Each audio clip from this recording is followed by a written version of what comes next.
V zadnji tekmi sobotnega sporeda v 30. krogu angleške Premier lige znova prepričljiva zmaga, pravzaprav znova zmaga po dveh zaporednih ligaških porazih domačega Chelsea, ki je po dveh zaporednih tudi porazih proti mestnemu tekmecu Crystal Palaceu zdaj končno le uspel tega zlomiti. Začelo se je seveda v prvem polčasu s precejšno prevlado domačih, ki pa so drugi odločilen gol kljub vsemu morali zadeti nikakor drugače kot iz ekspresno izvedenega protinapada.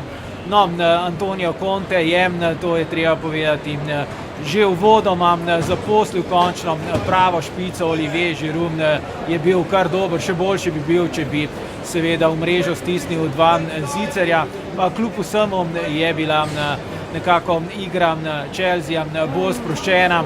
Tudi Zappacosta, Davide Zappacosta, ki je nadomestil Victorja Mosesa, je bil še kar dober oziroma prepričljiv na desnem bočnem položaju in vse to je torej omogočilo precej več pretočnosti v Chelseajevi igri, ki je to zmago seveda nujno potreboval, tako da se je zdaj jasno zapodil za četrtim na lestvici seveda Tottenhamom in ga čaka 1. aprila prav tu, da ga zmelje in torej si prisluži, priigra tisto zadnjo četrto pozicijsko vozovnico recimo za prihodnjo Ligo prvakov.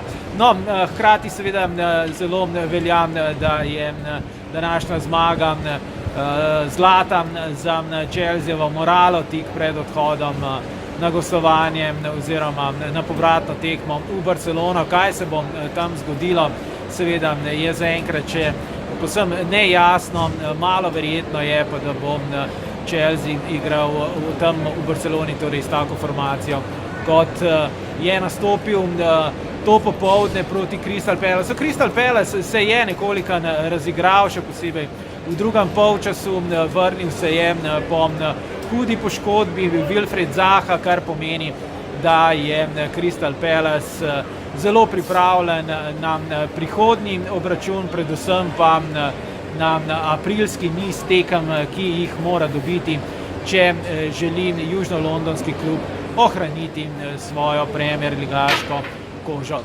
Pod črtom pa Chelsea 2, Crystal Palace 1.